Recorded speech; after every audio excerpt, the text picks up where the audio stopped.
Hello Year 12 single mathematicians. Just going to go through a question which was included in the exam practice paper in the Year 1 pure textbook. So this was question 8 on page 343. It was prove an identity which we have 1 plus cos to the 4x subtract sine to the 4x is identical to 2 cos squared x. And in order to prove any identity, you want to pick on the more complicated looking side, use logical mathematical steps, and end up with a simplified side. Now, because this also includes trig, you might need to use some trig identities along the way. So the first thing I'm going to do is state those. So we might need to use sine squared x plus cos squared x is identical to 1. And it's unlikely, but we might need to use sine x over cos x is identical to tan x. Say this second one is unlikely because there's no sign of tan x at all in that first identity. So, in order to decide which side is the most complicated, you're looking for the side with more trig ratios, higher powers, etc. And the left-hand side has both of those. So the left-hand side is 1 plus cos to the 4x, subtract sine to the 4x. Now there's not many ways to do this question, but somehow we end up reducing the powers to the power of 4s to something squared, and also you need to get rid of sine to the power of 4x entirely because there's no sine x's in the final answer.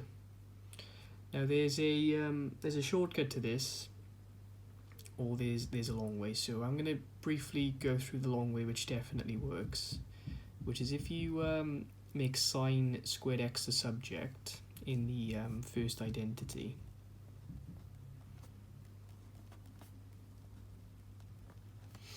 like so,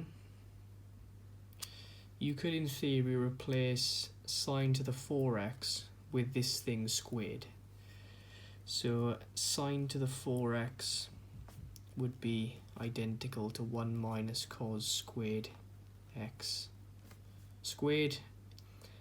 And if you substituted that into this, then you would get the answer after a few basic algebraic steps. So that's one way you could do it. Or you could spot the following shortcut, which is cos to the power of 4 subtract sine to the power of 4. When I see even powers and a subtraction, the first thing that comes into my head is the difference between two squares.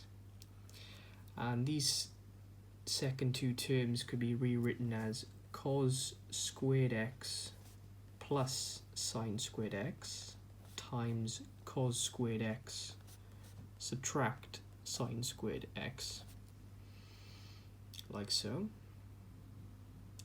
And the reason why this is a useful step is because that first bracket is identical to 1. So this is actually equivalent to 1 times this. So that would be just 1 cos squared x and subtract 1 sine squared x. And then in order to remove the sine squared, you then use that identity there without it being squared, which is 1 plus cos squared x subtract 1 minus cos squared x. Really important to use a bracket around that sine squared x because you might make a mistake when subtracting the bracket. So when you expand this bracket, you subtract 1 and you add a cos squared, which gives you 2 cos squared x, which is equal to the right hand side as required.